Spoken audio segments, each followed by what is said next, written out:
dengan seperti apa sih Pak tren pemberantasan mafia tanah utamanya sejak 2018 hingga saat ini, apakah memang trennya terus menurun? Terima kasih Mbak Andi dan seluruh pemirsa CNBC yang kami hormati. Tadi dari Mbak Andi menyatakan tentang progresnya, bagaimana trennya. Sebenarnya trennya tentunya ini seperti the tips of iceberg ya, seperti gunung es. Kita tindak di permukaan gitu, tapi belum tentu di bawah permukaannya mereka masih terus bergerilya nih. Kami laporkan bahwa kami sampaikan informasikan bahwa jumlah kasus ini dari tahun ke tahun memang cenderung ada, akan tetapi tentunya ini berbanding terbalik atau bagaimana dengan keaktifan kita untuk mengungkap. Karena sindikat ini bergerak secara clandestine. Di tahun 2019 itu kami selesaikan 62 kasus, kemudian 2020 juga sama, kemudian di 2021 kami selesaikan 64 kasus.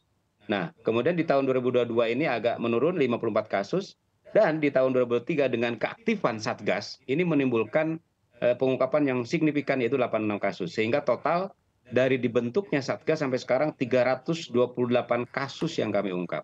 Demikian Mbak Andi. 328 kasus dengan potensial loss diperkirakan berapa banyak Pak Arief?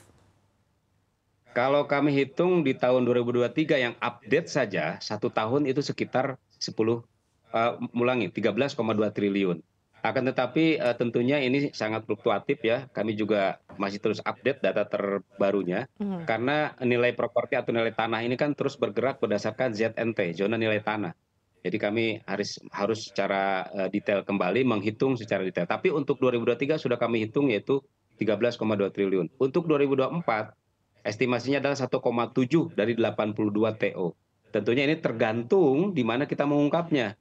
Kalau zona nilai tanahnya misalkan di daerah pelosok tentunya sedikit ya. Tapi kalau begitu di Jakarta seperti tahun 2003, kasus Jatikarya itu satu kasus saja 10 triliun Mbak. Ya ini tergantung daripada lokasinya. Demikian. Oke, apa sih Pak yang menjadi tantangan gitu dalam mengungkapkan sebuah kasus terkait dengan mafia tanah ini? Karena tadi Anda sampaikan bahwa ini meskipun diberantas, tapi sebetulnya ini masih di permukaan es saja Pak. Baik, seperti yang saya sampaikan di awal, ini ada supply and demand. Artinya memang banyak sekali kebutuhan tanah terus meningkat. Ini satu kesulitan ya dari aspek ekonomi. Yang kedua dari aspek mohon maaf public awareness, yaitu kewaspadaan publik. Banyak masyarakat yang tanggung jawab kita tentunya dari aparatur negara untuk memberikan share knowledge kepada masyarakat bahwa pentingnya pengetahuan tentang pertanahan. Karena mungkin keawaman masyarakat sehingga mudah sekali diperdaya oleh mafia-mafia tanah ini. Dan tentunya karena ini bersifat sindikasi, ini melibatkan berbagai macam profesi, kami pun menjadi suatu kendala yang harus kami hadapi secara khusus. Kemudian selain itu juga, kami juga harus melihat permasalahan ini tidak dari satu sisi saja, karena penindakan ini pun harus melihat juga dampak kepada proses pembangunan yang harus kita support tentunya untuk secara nasional. Demikian Mbak. Tentu saja praktik mafia tanah ini memberikan multiplier effect yang luar biasa baik dari aspek ekonomi sosial. Nah, gambarannya seperti apa sih Pak dampak kerugiannya? Baik, kalau kerugian tadi sudah kami sampaikan secara finansial tentunya kerugian material. Nah, kemudian juga kerugian dalam bagaimana data-data yang semestinya valid menjadi invalid. Ini juga menjadi kerugian yang harus dihitung. Kemudian juga tentunya dampak kerugian kepada pembangunan, ya, pembangunan nasional yang sedang kita galakan di pemerintahan ini bahwa kita mencapai pembangunan yang luar biasa. Nah, tentunya dampak lainnya ya banyak sekali masyarakat-masyarakat yang menjadi korban, ya. Ini menjadi titik poin krusial bagi kami untuk menindak. Keadilan pertanahan harus kita tegakkan.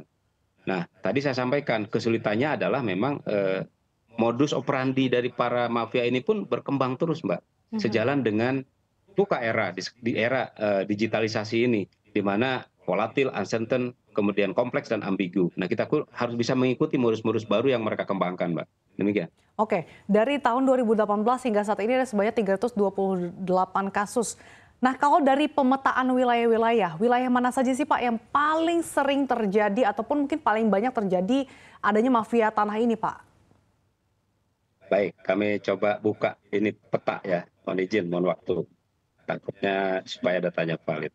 Dari data yang kami kumpulkan, tentunya ini berdasarkan pengalaman empirik saya selama saya di Kementerian ATR BPN 1 tahun ini, banyak banyak sekali yang berada di lokasi Sumatera, Mbak. Mengingat di sana ini kan lahannya masih luas, kemudian juga banyak perkebunan-perkebunan, kemudian juga pertambangan-pertambangan, ini di Sumatera. Kemudian juga tentunya pasti ke Jawa juga akhirnya kan begitu, karena memang perputaran ekonomi ada di Jawa. Tidak luput dari itu juga adalah Kalimantan, Mbak. Ini secara umum saya sampaikan per pulau saja ya, kalau secara per provinsi average sama ya.